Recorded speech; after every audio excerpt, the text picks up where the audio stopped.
So everybody wants the pretty stuff. They want paint, lights. They want to talk about their window coverings, their finishes, their cabinets, their hardware, all of that stuff. But very rarely do I hear people stopping and thinking about, hey, are we sure we're pouring the slab right? Are we getting the foundation done the correct way? You know, is this thing going to be built to last? Because the deal is this: if the foundation isn't perfect, if you don't plan for that, you don't build a foundation suitable to what your dream is, none of the other stuff's even going to matter. Today, you're listening to the very first episode of The Foundation Files, where we're going to talk about the things that matter most in building people, places, and purpose. So I want to share a story with you straight from the field. When me and Ross first got started, you know, there's an old saying that says, hey, pour the foundation before you pick the paint color. And kind of what that means is, you know, like, because we would go absolutely against that. We want you to do it all at once. We want to pick all this stuff out at once. But what the purpose of that is saying, like, don't get too far ahead of the apple cart with your dreams. You want to make sure that when you're investing your time, your energy, your money, and you're trying to build your future, that you're not cutting corners. Because when you cut corners or you don't think about the important things, the things that don't really matter end up diluting the things that do.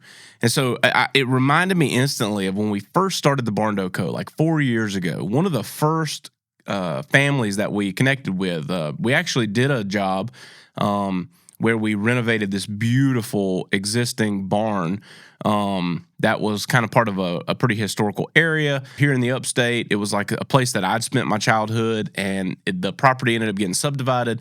And they bought it, and they had the original farmhouse, and they had the old barn that was kind of like the piece of this. It was an apple orchard. So like they were like, we want to turn that into a barndominium. Now, we don't do retro modding at all anymore. But then, you know, we were new, and any job was a great job and opportunity. So we connected with them and started working on that. And somehow in the process, we met this other family that knew them, I believe. And they were like, man, we just got our land. We sold our house, and we just set our camper up out on this land we bought. We got like, I don't remember. It was like 40, 50 acres or something. Not too far out of, you know, the area we were already building in. And so Ross and I went out there to meet with them to, you know, take a look and just kind of hear them out. And I remember, like, when I had connected with them, the wife had sent me all these Pinterest boards. Like, she had so much figured out. And I was excited because I was like, man, these people put a lot of time and thought into this. Like, this is going to be a fun client to work with. You know, she had a Pinterest board with every single thing picked. Like, she had exterior colors and features and windows. She knew what flooring she wanted. She had all these things figured out. And so we rode out to the property. And when we got there, the husband and wife were like, hey, we're almost there. You know, just wait for us at the gate, and then we'll drive you down. So they get there. We follow them down. And when we get there, we pull up in front of where they have their camper set up for temporary living. And there's this massive, like, parking pad out front. And so we all park there and get out, and we're talking, you know, and we're like, you know, what size barn are you hoping to build? And he was like, well, we know exactly what we want. We want a 50 by 65, I think is what it was. It was 45 by 65 or a 50 by 65, but it definitely had 65 in it. I'm really having to reach back in the brain to remember that detail, but I remember it because when they put their camper there, they wanted to pour a concrete pad to park their vehicles on because the wife was like, I don't want to walk through the mud, you know, going from my car to the camper and trying to keep that clean. And so when they did it, they asked the concrete guy, hey, we're planning on building this big building. Can we go ahead and just make this pad the appropriate size for that? So we have this monstrosity 50 by 65 concrete pad right in front of this camper. And I was like, okay, and I was, you know, kind of like construction. My brain was on, hey, I got this client. They've got money in hand. They got their land. They're so thinking so far ahead. They've already graded this off. They've poured this concrete. And Ross is standing there. We joke and call Ross the shade master, right? He just lives in the reality of, and he's the licensed builder in our bunch, right? So he's looking at it and he goes, well, surely I hope, you're not planning on doing it here. And then it kind of clicked with me like, oh my gosh, yeah, like we can't do this. A bunch of things happen. They were really excited. All they could think about was, the net result was, hey, at the end, we're going to have this beautiful building. And they kind of got ahead of it, and they had a buddy that did grading and concrete work. Their buddy came out, gave them such a good deal. And they didn't know that they poured this pad, and it was a 3-inch slab for like a driveway parking pad. It was not a foundation. There was nothing structural about it. There was no footings. They had no idea where walls would go, if there was any live loads where we needed additional footings throughout the pad. They didn't have any plumbing in the slab. Like and it just quickly, you've seen the fear creep up when Ross said, well, you ain't going to build here. That's for sure. And you just see like all the fun and exciting parts of them just drifted away. Because they realized in that moment, like, oh my gosh, we overlooked this step. And it's literally the foundation, right? The foundation is the most important piece of a build, and it's often overlooked. And I'll be honest, in the grand scheme of things, in 4 years, we've connected with over 2,000 families. We've created over 2,000 plan sets. And from that, we've built or are in the process of building around 400 to 500 barndominiums, which means like 1,500 people either connected with another builder, maybe they were DIYing, something came up, who knows? We do design services as well, but a lot of times people don't anticipate what the cost is going to be, to get their land right, and we've done several episodes on this podcast about that, but number two, the foundation requirements. And sometimes, like, you have to step outside of the norm. Sometimes our standard monolithic slab's not going to work. We got to put in stem walls, or we got to put in a crawl space, or it makes more sense for them to do a basement. And there's a lot of things that kind of dictate that, and we stand pretty staunch on it because we know, regardless of what they're spending, if they're in the $200,000 range, right, or if they're in the $2 million range, we've built both. That they're spending the largest investment for them. And what we don't want to do is overlook something and them end up investing in something that doesn't quite meet the standard to become a legacy building, a legacy home, something they can be proud of, something that is built to withstand the test of time and be there for them. And I think that this kind of goes hand in hand with everything, right? Because oftentimes in life, like, we feel like we got this perfect plan, we got this perfect strategy, and we get derailed thinking about things that don't really matter and forsake the things that do, right? And so a big step in developing a good foundation, right, and getting that right in the beginning does a lot of things for us, right? It establishes authenticity. It becomes your environment in a workplace, and then ultimately it turns into your voice as you're building something. So, like, if I was to take that story and kind of parallel that into leadership, right? You're trying to build something, you're trying to grow something. What would become your foundation? I do business coaching with builders all across the country. I got builders that are in every phase of the game, guys that have been doing it for 15, 20 years that are, almost same size as me in revenue and things like that. They're trying to systemize and figure things out. And I've got people who are just starting that are, they've built 5 or 6 houses and they want to grow it and they don't know what to do. But it's fun because in those early meetings, like, they come to me with like these really direct questions, right? Like, hey, tell me how to fix this conversion metric. And I'm like, man, we gotta go way back. And I always start in that environment with the same thing, a good foundation. So, like, in a leadership environment, what do you think, like, the foundation should look like is probably the most important question you could ask, because if you're building a company or you're building a team or you're building something and you're not thinking about the foundational principles that'll make it last, then you're probably thinking about things that are merely aesthetic, right? So you have people that are chasing results, aesthetics, or image before they've even built a proven process. Or, like we don't have processes and we don't even have standards, right? And because of that, like we really lack character because we're just chasing the result. We want to sell more. We want to build more. We want to do more, and they're not thinking internally, and I can resonate with that because when Ross and I started this, that's kind of how we operated for about almost the first year, for 9 months for certain, because we just started the company, and then we started hiring coaches and working on things, and what we found was like we had to get right. We had to become the businessman capable of building a business plan to grow something exceptional.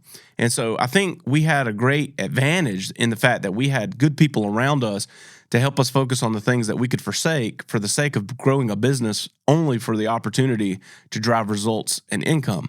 And, we got really clear on that in the beginning. And then we had to shift inwards because we started this business and people say, why did you start this company? And we were like, oh, to make money. And that's not sustainable. There's no standard there. There's nothing. There's no core values. There's no mission. There's no really big vision. And it's really hard to go and recruit people and pull people in and have something without those three things. So, my biggest advice to people that are trying to build something, that are in a leadership environment and they're coming to me asking questions is, we have to start with fundamentals, the foundations of what it takes to be a leader, right? You have to understand, what is my mission, right? What is my long-term vision? And then what are the core values that align myself with that mission and vision and align the mission and vision to me, because it must look like me to be authentic. And then number two, how do I use that to then go find people who share those values, who could support the mission and support the vision and help me build something really big? So like, what does it look like if the foundation's off in business? You're chasing results. You're lacking process. You're lacking standards, right? What does it cost when you're missing the proper foundation? Rework. Rework will crush you, right? We learned this the hard way at Barndo too. We had so much going on and so many things, and we're constantly elevating the standards that every standard that's in the Barndo Code today was not a grand idea in the beginning. It was, we would do something because it was affordable, or it was kind of, a client-driven thing, and then we did it, and then we had to rework it, and when we rework it, it takes money out, and then, like without money, you can't sustain, and like you're losing time, and then you're losing a lot of things with people. The second thing it does is it creates burnout, because the people that are working alongside of you have absolutely no idea what success means. They don't know where they're going. They don't know what the process is, and so you're growing a team, but everyone's kind of running their own way of doing things, and so there's no standards amongst it. And so, like, this person's doing it their way because that's what works for them, and this person over here who's suffering can't copy that because it's very unique to them and what they know.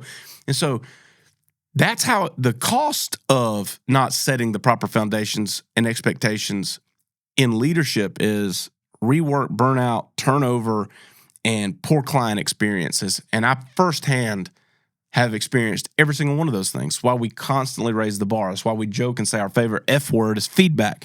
We want to know. We've had several clients come to us and say, man, I love my house, but I hated this part of the process. And we immediately take that and we start reworking it. How can we get that better? How can we raise the bar? How do we raise the floor in our environment? How do we make it better? Because we don't want to just be the biggest Barndo company. We want to be the best Barndo company, right? And then apart from that, what would it require to be in leadership and trying to build a business or build something sustainable without the proper foundations? It's going to slow you down. That's it. It requires you to slow down. It requires that. We were growing at such an exponential rate that we literally grew by 300+% from the close of year one to the close of year two.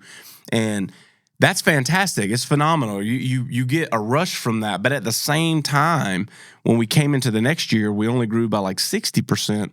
And part of that was middle of the third year for us, we literally went and we had about $18 million worth of people in our pipeline to where they were in a position where they were in the old system. They didn't have some of the new standards, and we just said, hey, we could go and build these if the goal is just to make money.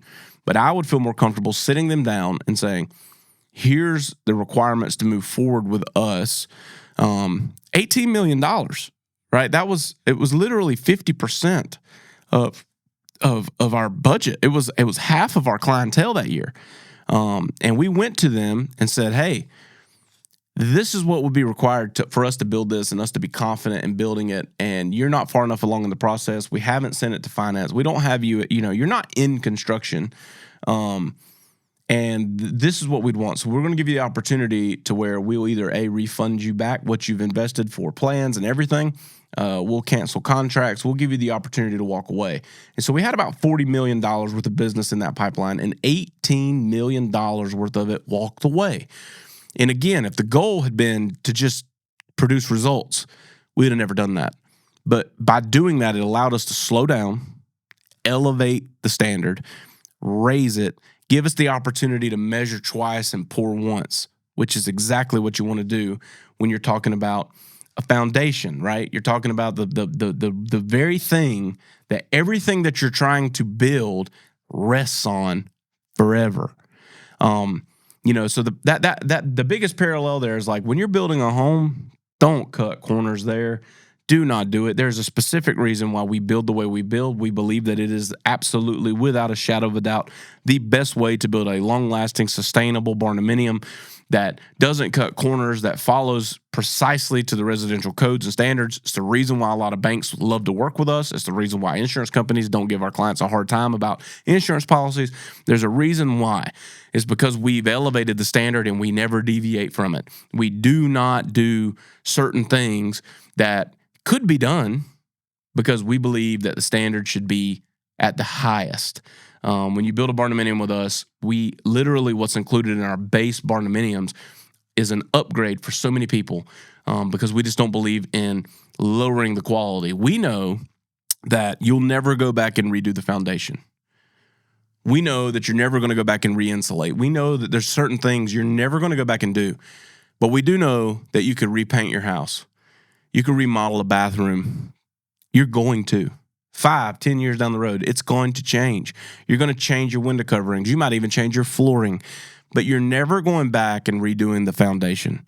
And so we want to make sure that we get the main things as the priority in the build, and we never deviate from the standard that we set. Parallel that over to business and leadership. You have to start mission, vision, core values. Why am I doing this? What do I want? Right? And what does it take to build an infrastructure and a team of people who are so aligned from a values perspective that they can help me accomplish the mission and lead me towards creating and making the vision become reality. So that's the biggest things there.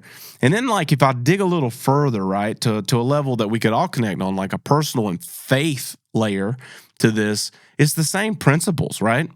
So what foundation am I building my life and my family on?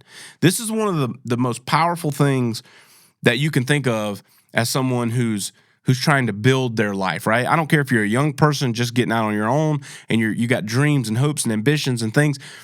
Don't forsake the foundation. The foundation is the things that matter the most because you've got to be able to build the groundwork to hold the weight of whatever it is you're chasing. And you got to do the same thing in a family. If you're raising a family, I'm a dad to almost 10 kids. My 10th kid will be here this year in 2025.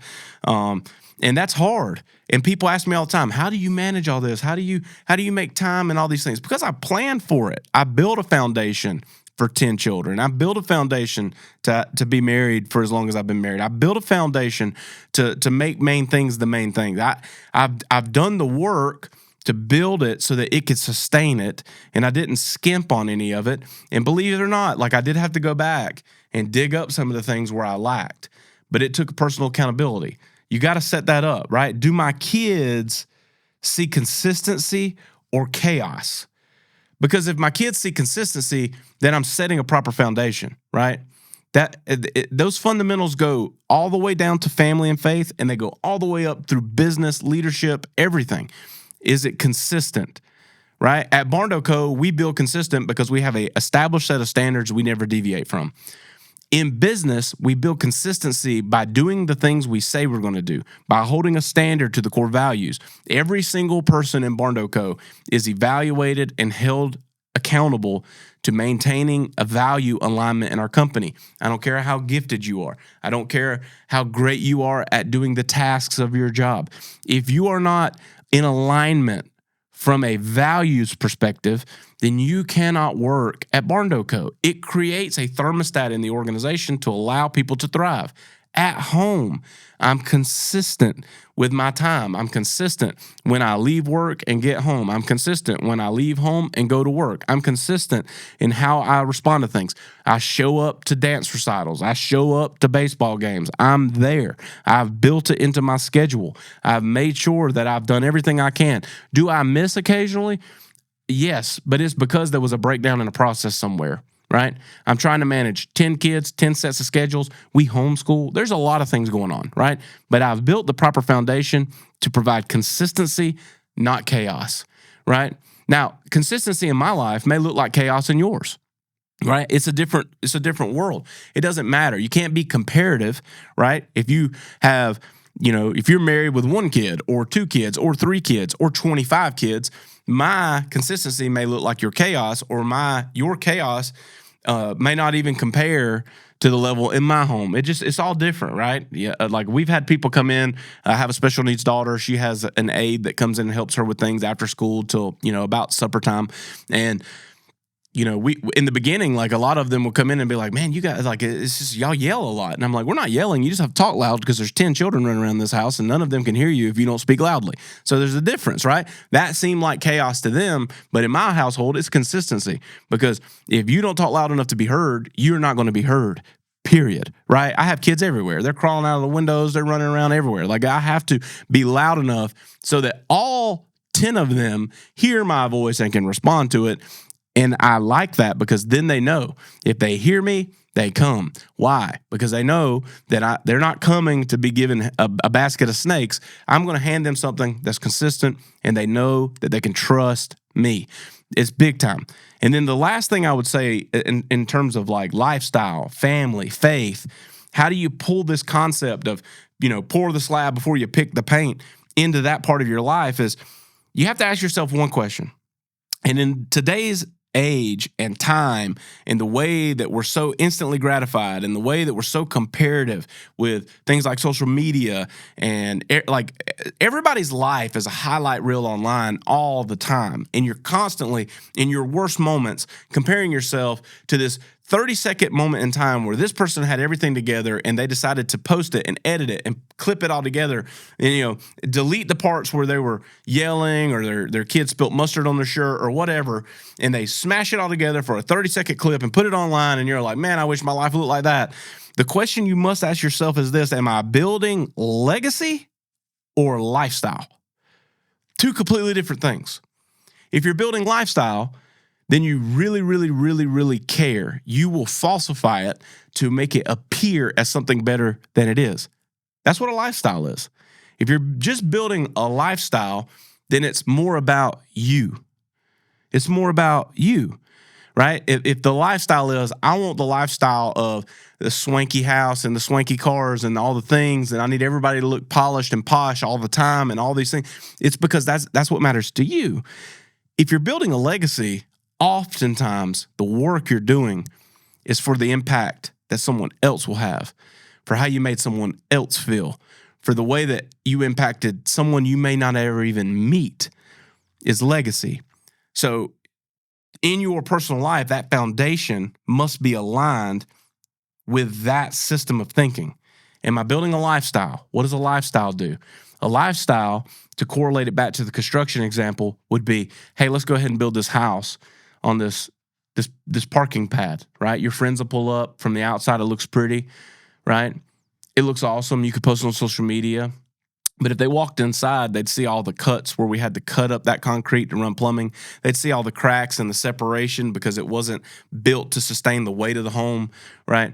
You'd drag a rug over that crack. You'd sit your couch in a position so that they could, maybe it's got feet on one side, none on the other, so they don't see the tilt. You would dress it up to make an appearance.